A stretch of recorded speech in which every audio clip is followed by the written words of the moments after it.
Praise be Jesus Christ, now and forever. I happen to be staying at the moment in a house with 4 dogs. The early morning summons to prayer is better than 1,000 cathedral bells. 3 of the dogs are the epitome of friendliness, lying on their backs, awaiting to be tickled, rather like politicians desperate for your vote. The 4th dog is a little more difficult. Rescued, he's obviously been abused by the previous owner, probably not a man. It's not the poor dog's fault. He growls and is willing on occasion to bite the hand, including the one that feeds it. On a walk he must be leashed, not just for the safety of others, but for his safety. Leashing controls him. It does not necessarily tame him, but the key factor is that ability to control his actions. He can be restrained and manipulated, which is really the purpose of a leash. I remember reading once the words of an author whose name eludes me, who wrote that when people enter a church, they ought to be wearing crash helmets in case the Holy Spirit should come down and rock the house. Ralph Martin, in his new book, which as its title suggests, A Church in Crisis, discusses the many challenges facing the Catholic Church in the 21st century. And he's written about the danger of what the cancel culture and the climate of fear is doing to the proclamation of the gospel.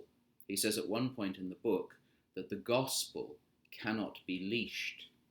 When we think of the dog who needs leashing, Martin's metaphor becomes clearer. The gospel cannot, or rather should not, be controlled or manipulated, and it must not be restrained.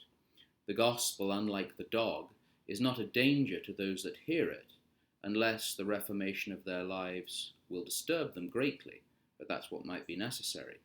Another kind of leash or means of control is the muzzle, which sometimes even stops the dog from barking. Restraining or muzzling sometimes even involves imprisonment for humans and fines, which many thousands experienced during the last century. Why does Ralph Martin say that the gospel is being leashed, muzzled, manipulated and controlled today? Surely there's no state church, no fines for believers, or the inability to practice certain professions. Surely our children are free from any kind of state indoctrination, and certainly free from any kind of anti-Christian bias during their formative years. Preachers and priests are not fearful to proclaim the gospel in its wild and unmuzzled fullness, or to challenge the principalities and powers when they contradict the divine commandments. Surely not. We don't need to look at China, where all those things exist and are increasing, or Cuba, or North Korea. Those with the eyes to see and the ears to hear, as the Lord always says, will see very clearly the signs of the times. Everything described is either already occurring in Western society, even in embryonic form, or is becoming quite visible. Many people, particularly during this time of pandemic and increasingly autocratic constraints on human freedom, have been pointing to George Orwell's novel 1984, seeing signs of his fictitious world all around. It might be worthwhile reading along with Orwell the other great dystopian novel of a not far distant future, Brave New World by Aldous Huxley. It's noticeable how, in the name of safety and security and comfort, as the novel suggested, freedoms can quickly vanish.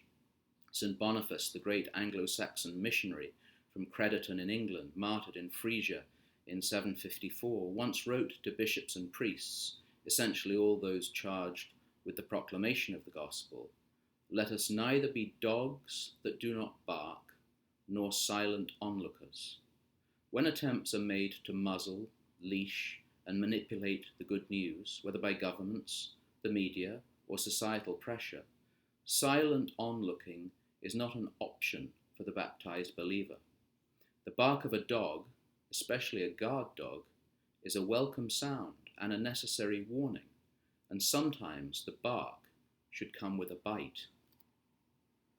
Brethren, rejoice, be perfected, be comforted, be of the same mind, be at peace, and the God of peace and love will be with you.